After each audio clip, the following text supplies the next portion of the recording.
All right, so one of the problems, we've had nothing but trouble with these heads, man. There's so much stuff we've had to do. I think the last thing we have to do is some of the threads had pulled out of the exhaust manifold bolt hole.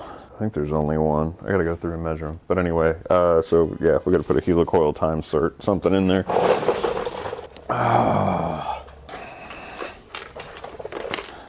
All right, so typically for something like this, you could just use a helicoil. You don't have to use a time cert, but I just so happen to have them for this exact size because it's the same size that's on the pedestal, and this is what I used on the rocker arm pedestal a while back. So yeah, M8 by 1.25. The only issue with the time certs is that you have to put the drill in a bigger hole, bigger than you do with the helicoil. So I just want to make sure, you know, I'm not getting too close to the side here, but it looks like it'll be fine. Time certs are what you use when something is under a considerable amount of torque, whereas because you're actually putting like a thick walled insert in instead of with helicoils you're just basically just putting in the threads. So this is a lot more durable, can handle more torque. So again, it's not necessary for this because it's not under a lot of torque, but is what it is. It's what I got. It's what we're working with. All right, let's get some oil and a drill. What's up, man? Might as well use some of this 2050 that I'm never gonna use again. That's for the old 455.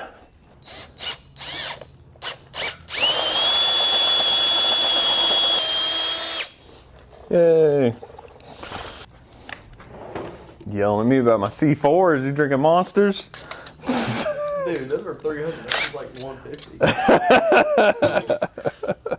Yeah, well, I'm old, dude. Old people need more. It's hard enough for us just to get out of bed. All right, so now this one has to be done by hand.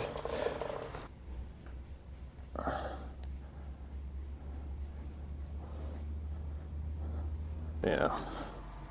As long as you use oil, you're fine. If you don't, then you're really fighting it the whole way. All right, that part's done. Maybe.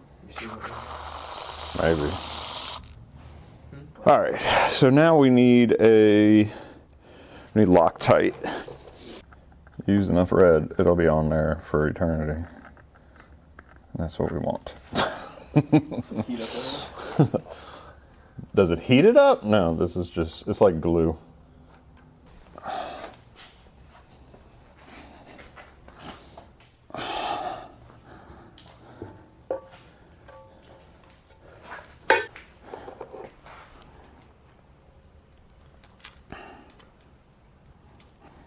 It's also important that, like, when we tighten these down, we are going to use a torque wrench. These brackets tend to break if you torque them down too far. So you have to make sure, yeah, if it says like 22 foot-pounds, that's what you torque them at. You don't go past that. Broken enough of them to figure it out.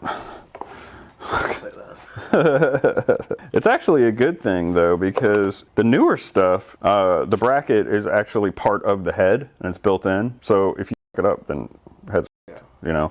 But with this separate piece, if it gets cracked or something, you just replace that piece. Yeah. So I kind of like that design. I think they got away from it just because like there is a hair of like movement there, but whatever.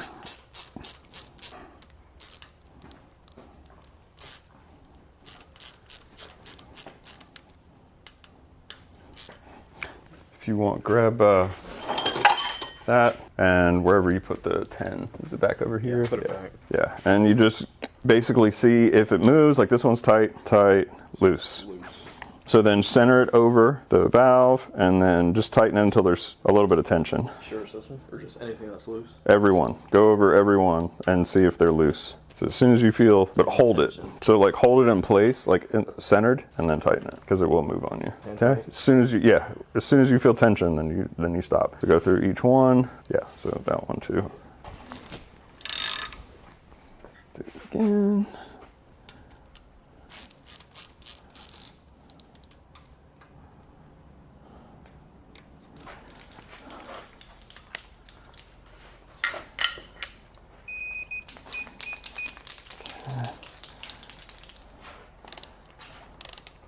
Go ahead.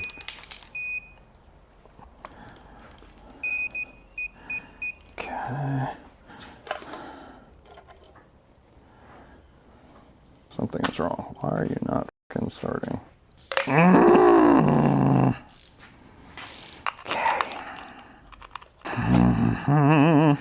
Here, I'm gonna put that down somewhere. Oh, you gotta be kidding me, dude. This one's too. No, it's not. Let's try to find another one. Otherwise, we're just helicoiling all these fuckers. Let's go in better this time.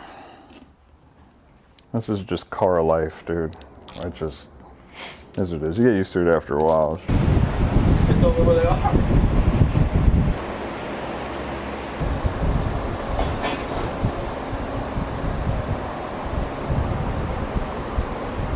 Alright, it's in. Cool. Alright, so now jack her up. Okay, good. Get in there. There you go. I mean, how often are you going to be able to stand in your engine compartment? This is,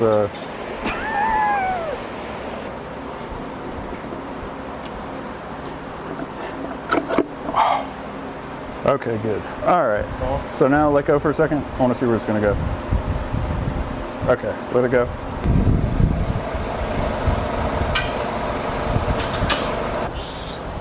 It's probably close there. We are going to have to also bend it up like that. So.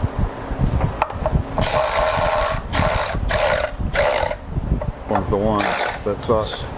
All right, so the camera died. Don't know where we left off, but just so you can see, we got the engine in, transmission's in, exhaust is back in. So we're almost done on the bottom. We just gotta put all the accessories on and everything on top.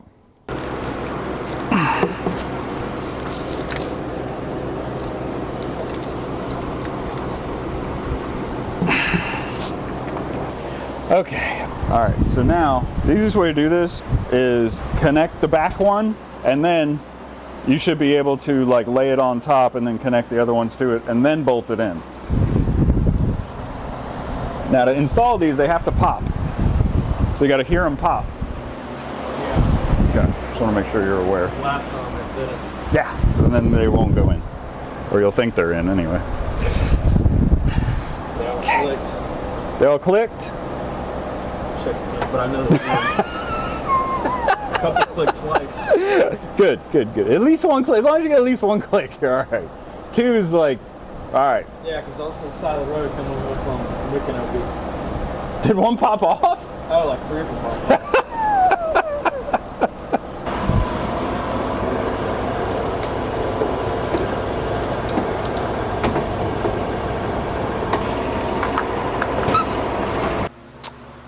Ryan's car, the red Trans Am we've been working on, has some VATS security issues that I was unaware of. So we've been diagnosing that. Now it's having to go to the dealer so that they can fix the VATS issue. Trixie won't start. The Terminator X is sending the 5-second signal to the fuel pump, but it's getting lost somewhere through the wiring harness. I checked the wiring harness, everything looks fine. So I don't know if it has a bad relay or what, but I haven't been able to test it myself. So Ryan is coming over to turn the key on and off, you know, while I check everything. And then my wife's Camaro, the transmission just went out in. Just a bunch of little, like, annoying, boring, you know, things that we've mainly been working on. So that's why I haven't put a video out in a while. But today we're going to diagnose the issue with Trixie. So in case any of you have the Chris 1313 fuel system, you know, this may interest you. When I tell you to turn it on, don't turn it to run, just turn it to on. And you'll hear like the water pump come on. I'm not going to push it. Nah. So just turn it on. Okay, turn it off. That's all you gotta do. You're gonna go for a ride.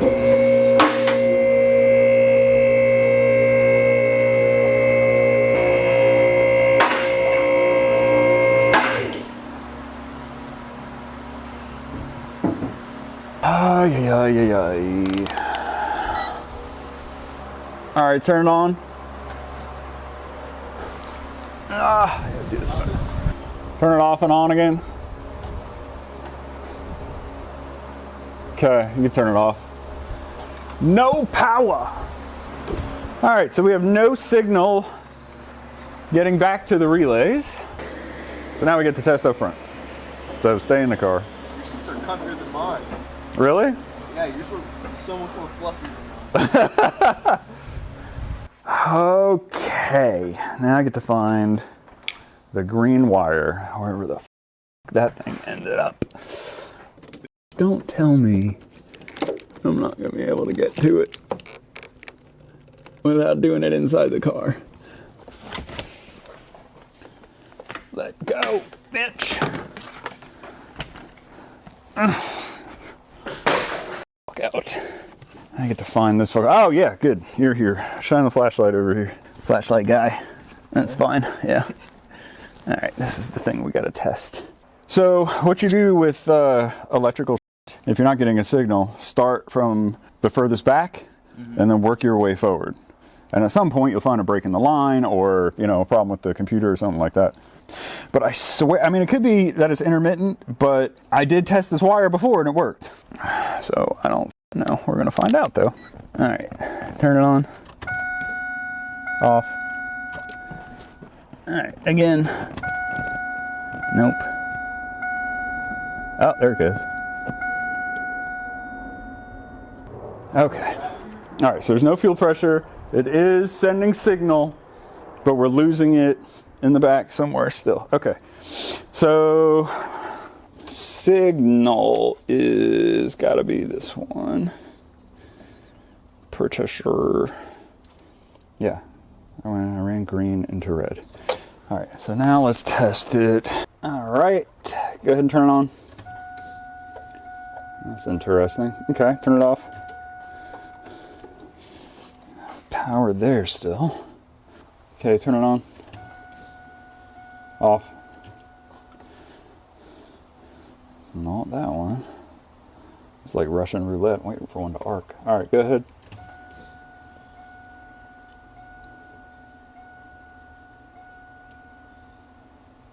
Okay, stop.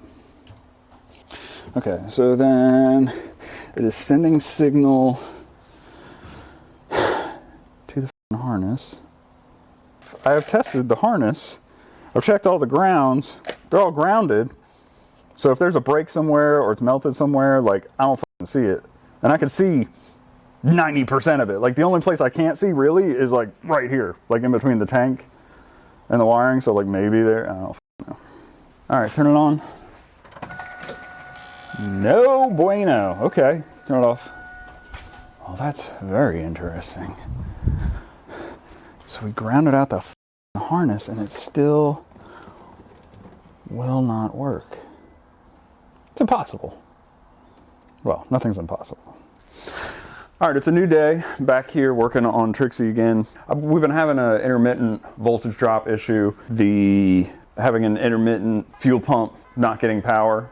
It was also intermittently overheating. So the fuel pump is a Chris 1313, wiring harness setup. It's the hot wire design, so it runs off of the alternator.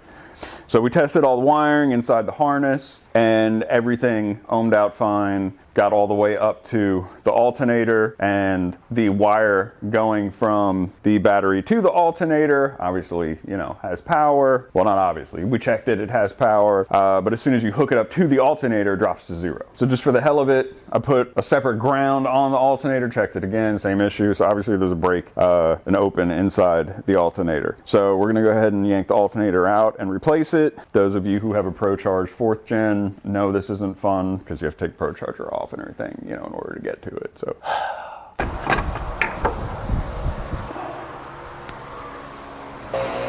there we go. This is a MechMan alternator. This is what I already have in there. Alright. Is that the same pulley size?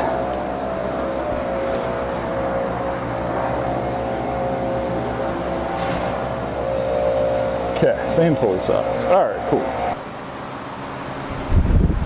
Alright, Let's get it all back together. Holy Moses, okay.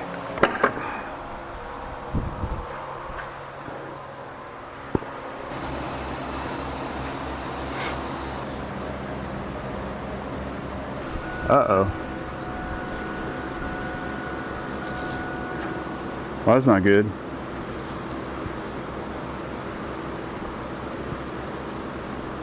Fuel pump's still not coming on. You gotta be kidding me. Huh?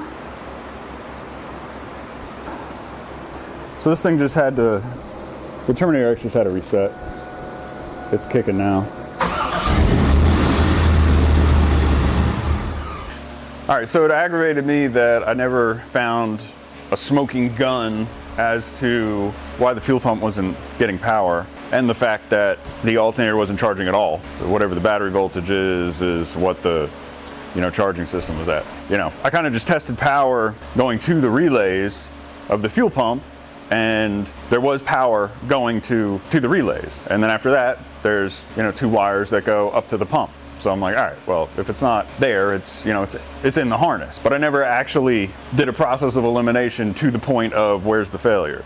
So I came in yesterday and ran from the alternator all the way back. And when I did that, I realized that after testing it multiple times, sometimes there was power from the alternator back and sometimes there wasn't. So there was an intermittent drop of voltage, and the intermittent drop was on the ignition side. So when I followed that ignition wire back to the relay box, the stock ECU relay box, I checked the fuse, it was good, replaced the relay, fixed the problem. So it had nothing to do with the new system, it was just the old relay failing.